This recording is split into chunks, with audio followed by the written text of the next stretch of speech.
ಓಂ gram ಗ್ರೀಂ ಗ್ರೌಂ ಸಹ ಗುರುವೇ ನಮಃ. ನಮಸ್ಕಾರ ಸ್ನೇಹಿತರೆ, welcome to VRL astro and Ayur 369 YouTube channel.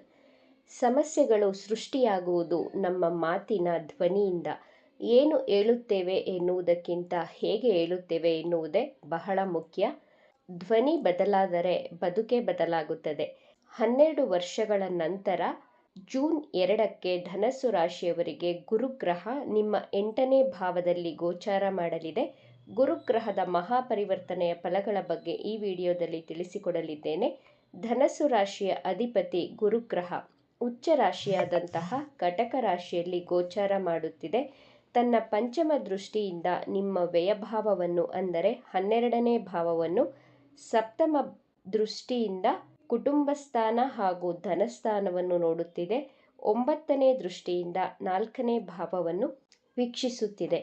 ಅಷ್ಟಮ ಭಾವ ಅಂದರೆ ಆಳವಾದಂತಹ ಭಾವ, ರಹಸ್ಯ ವಿದ್ಯೆಗಳ ಭಾವ. ಅಷ್ಟಮದಲ್ಲಿ ಗುರುಗ್ರಹ ಗೋಚಾರ ಮಾಡುವುದರ ಪರಿಣಾಮವಾಗಿ ಧನಸ್ಸು ರಾಶಿಯವರಲ್ಲಿ ಡೀಪ್ ನಾಲೆಡ್ಜ್ ಹೆಚ್ಚಾಗಲಿದೆ. ಸ್ಪಿರಿಚುಯಲ್ ಆಗಿ ಡೀಪ್ ಆಗಿ ಇರುತ್ತೀರಾ. ಎಜುಕೇಷನ್ ಅನ್ನು ಬಹಳ ಡೀಪ್ ಆಗಿ, ಡೆಪ್ತ್ ಆಗಿ, ರೂಟ್ ಕಾಸಿಂದ ಕಲಿಯೋದಿಕ್ಕೆ ಇಷ್ಟಪಡ್ತೀರಾ. ತುಂಬ ಡೀಟೇಲ್ ಆಗಿ ಕಲಿಯೋದಿಕ್ಕೆ ಇಷ್ಟಪಡ್ತೀರಾ.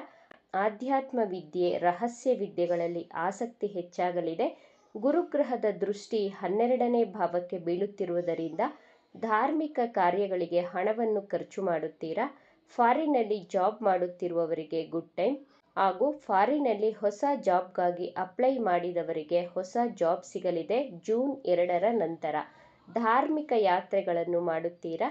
MNC ಕಂಪನಿಯಲ್ಲಿ ಜಾಬ್ ಸಿಗಲಿದೆ. ಗುರುಗ್ರಹದ ಶುಭ ದೃಷ್ಟಿ ಕುಟುಂಬ ಸ್ಥಾನಕ್ಕೆ ಬೀಳುತ್ತಿದೆ. ನಿಮ್ಮ ಹಣಕಾಸಿನ ಪರಿಸ್ಥಿತಿಯಲ್ಲಿ ಪಾಸಿಟಿವ್ ಬದಲಾವಣೆಗಳನ್ನು ನೋಡುತ್ತೀರಾ. ನಿಮ್ಮ ಮಾತಿಗೆ ಗೌರವ ಹಾಗೂ ಬೆಲೆ ಸಿಗಲಿದೆ. ನಿಮ್ಮ ಕುಟುಂಬದಲ್ಲಿ ಶುಭ ಕಾರ್ಯಗಳಾಗುತ್ತವೆ. ನಿಮ್ಮ ಮಕ್ಕಳಲ್ಲಿ ಗ್ರೋತ್ ಹಾಗೂ ಸಕ್ಸಸ್ ಅನ್ನು ನೋಡಬಹುದು. ಜೂನ್ 2ರ ನಂತರ ನಿಮ್ಮ ಕುಟುಂಬದಲ್ಲಿ ಶಾಂತಿ, ನೆಮ್ಮದಿಯ ವಾತಾವರಣವಿರುತ್ತದೆ. ಗುರುಗ್ರಹದ ದೃಷ್ಟಿ ನಿಮ್ಮ 4ನೇ ಭಾವಕ್ಕೆ ಬೀಳುತ್ತಿರುವುದರಿಂದ ಹೊಸ ಪ್ರಾಪರ್ಟಿ, ಹೊಸ ಮನೆ ಅಥವಾ ಹೊಸ ಸೈಟ್ ಪರ್ಚೇಸ್ ಮಾಡುತ್ತೀರಾ, ಅಥವಾ ಹೊಸ ವಾಹನವಾದರೂ ಖರೀದಿ ಮಾಡುತ್ತೀರಾ.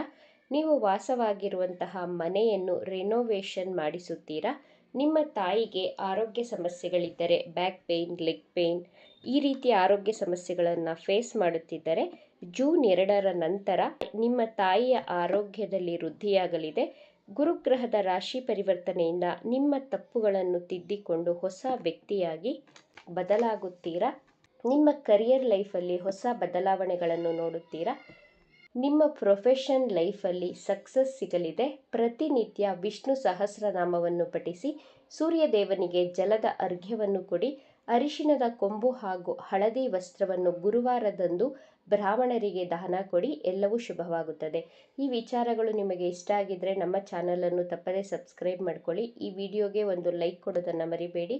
ಈ ವಿಡಿಯೋವನ್ನು ನಿಮ್ಮ ಫ್ರೆಂಡ್ಸ್ ಆ್ಯಂಡ್ ಫ್ಯಾಮಿಲಿ ಗ್ರೂಪಲ್ಲಿ ಹೆಚ್ಚು ಶೇರ್ ಮಾಡಿ. ನಿಮ್ಮ ಅಭಿಪ್ರಾಯಗಳನ್ನು ತಪ್ಪದೇ ಕಮೆಂಟ್ ಮಾಡಿ. Thank you friends.